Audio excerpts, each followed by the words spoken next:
Assembly సమావేశాలను 30 రోజులు జరపాలని బీజేపీ ఎమ్మెల్యే పార్థసారథి కోరారు. ప్రజా సమస్యలపై చర్చ జరపడానికి ప్రశ్నోత్తరాలు 0 అవర్ సమయం పెంచాలన్నారు. వైసీపీ నాయకులు శాసన మండలిలో ఒక రకంగా, శాసనసభలో మరో రకంగా వ్యవహరించడం సరికాదంటున్న ఎమ్మెల్యే పార్థసారథితో మా ప్రతినిధి Ramakrishna face to face. AP assembly సమావేశాలు తొలి రోజు ప్రారంభమయ్యాయి. అనేక అంశాల మీద ఈ సమావేశాలు చర్చ జరగబోతా ఉంది. అయితే ఈ సమావేశాలకు సంబంధించి ఎన్ని రోజులు జరగబోతా ఉన్నాయి అనేది ప్రస్తుతం అయితే బీఏసీ సమావేశంలో నిర్ణయించే అవకాశం అయితే కనిపిస్తూ ఉంది. కానీ కొంతమంది సభ్యులు మాత్రం ఈ సమస్యలు, ప్రజా సమస్యలు ఏవైతే ఉన్నాయో వాటి మీద క్షుణ్ణంగా చర్చ జరగాలంటే అసెంబ్లీ సమావేశాలు 30 రోజులు జరగాల్సినటువంటి అవసరం ఉందని కూటమిలో ప్రధాన భాగస్వామిగా ఉన్నటువంటి బీజేపీ ఎమ్మెల్యేలు చెప్తా ఉన్నారు. మనతో డాక్టర్ పార్థసారథి గారు ఉన్నారు. ఆయనతో మాట్లాడే ప్రయత్నం చేద్దాం. సార్, ఏంటి ఈ సమావేశాలకు సంబంధించి వాళ్ళ తొలి రోజు సమావేశాలు ప్రారంభమై ప్రధానంగా ఏ సమస్యలు చర్చకు రాబోతా ఉన్నాయి, దాంతోపాటు వైసీపీకి సంబంధించి ఎమ్మెల్యేలు గైర్హాజరు కావటం, మరోవైపు మండలికి శాసన మండలిలో ఉన్నటువంటి ఎమ్మెల్సీలు హాజరు కావటం, ఇవన్నీ చూస్తూ ఉంటే ఏంటి ప్రధానంగా ఈ వీటి మీద మీరు ఏ విధంగా స్పందించబోతారు? అసెంబ్లీలో రెగ్యులర్గా జరిగేటువంటి కార్యక్రమాలు జరుగుతూ ఉన్నాయి. క్వశ్చన్ ఆన్సర్ అవర్ అయింది, అలాగే 0 అవర్ కూడా కంప్లీట్ అయింది. బీఏసీ సమావేశం నడుస్తూ ఉంది. ఎన్ని రోజులు నడపాలా, ఏ విధంగా నడపాలన్న అంశం మీద మేము రిక్వెస్ట్ చేశాం. కనీసం 30 రోజులన్నా సభ నడపండి.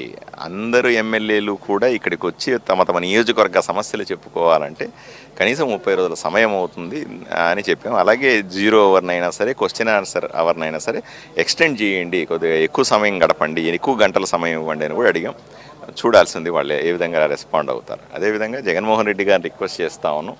అయ్యా, మండలిలో ఆల్రెడీ మీ ఎమ్మెల్సీలు వచ్చి ఇక్కడ మాట్లాడుతూ ఉన్నారు. మీరు, నేను మిమ్మల్ని రిక్వెస్ట్ చేసేదంటే మీరు కూడా దయచేసి రండి, వచ్చి అసెంబ్లీలో కూడా మాట్లాడండి. మీరు ఎక్కడో కూర్చుని ప్రెస్ మీట్ పెట్టి చెప్తూ ఉండడం వల్ల ఉపయోగం ఏం లేదు. మీకు మీ ఎమ్మెల్యేగా మిమ్మల్ని గౌరవిస్తాం, ఒక అష్యూరెన్స్తో ఇస్తాం. మీరు చేసినట్టుగా మేము వ్యవహరించాం. మీరు అప్పుడు గేలి చేసేవాళ్ళు, నోటుకొచ్చిన బూతులు మాట్లాడేవాళ్ళు, రకరకాలుగా వ్యవహరించేవాళ్ళు. ఆ రకంగా మేము వ్యవహరించాం. మీకు తగిన గౌరవం ఇస్తాం, మాట్లాడే అవకాశం కూడా ఇస్తామని స్పీకర్ గారు చెప్తున్నారు. వచ్చి అసెంబ్లీలో మాట్లాడాల్సిందే రిక్వెస్ట్ చేస్తాం. ప్రతిపక్ష హోదా ఇవ్వలేదన్నటువంటి ఒక కారణం అయితే చెప్తా ఉన్నారు. అలాగే సరైన సమయం కూడా ఇవ్వటం లేదు సభలో అని చెప్తాం. ఆయన వస్తే కదా సమయం ఇస్తున్నారా లేదా తెలియడానికి. ఆయన అసెంబ్లీకి వచ్చి ఆయన ఎక్స్పీరియన్స్ అయ్యి అప్పుడు సమయం లేదంటే ఓకే. అలా కాకుండా ముందే సమయం లేదు అని చెప్పడం కూడా సరైంది కాదు. ఏదో ఒకటి చెప్పి తప్పించుకొని తిరగడం కూడా అది మంచిది కాదు ఆయనకి. ఇవాళ శాసనమండలిలో కూడా ప్రధానంగా రైతులకు సంబంధించిన గిట్టుబాటు ధరలు రావట్లేదని, యూరియా కొరత ఉందన్నటువంటి అంశాలు వైసీపీ సభ్యులు లేవని వాళ్ళు తప్పనిసరిగా వైఎస్ఆర్సీపీ పార్టీ చేస్తున్న ఆరోపణల మీద తప్పని సమాధానం ఇస్తాం.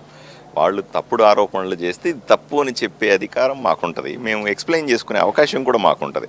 మేము మమ్మల్ని విమర్శించొద్దు అనట్లా, విమర్శలు ఉండాల్సిందే. విమర్శకు సమాధానం ఇచ్చుకుంటాం మేము.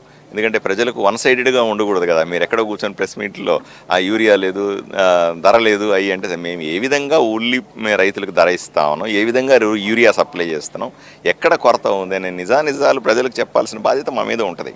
ఇది మొత్తానికి చూసుకున్నట్లయితే అసెంబ్లీ సమావేశాలకు సంబంధించి 30 రోజులు జరిగితే ప్రజా సమస్యలు పూర్తి స్థాయిలో చర్చకు వచ్చే అవకాశం ఉంటుంది. అలాగే ఆయా నియోజకవర్గాలకు సంబంధించినటువంటి ఎమ్మెల్యేలు తమ యొక్క సమస్యలను కూడా సభ దృష్టికి తీసుకొచ్చేందుకు ఒక అవకాశం కలిగినట్లు ఉంటుంది అన్నటువంటి అభిప్రాయాన్ని పార్థసారథి వ్యక్తం చేస్తూ ఉన్నారు. అలాగే వైసీపీకి సంబంధించినటువంటి జగన్మోహన్ రెడ్డితో పాటు ఆ పార్టీకి సంబంధించినటువంటి ఎమ్మెల్యేలు సభకు హాజరయ్యి ప్రజా సమస్యల మీద చర్చిస్తే అది మంచిగా ఉంటుంది అన్నటువంటి అభిప్రాయాన్ని కూడా పార్థసారథి వ్యక్తం చేస్తున్నటువంటి పరిస్థితి కనిపిస్తూ ఉంది.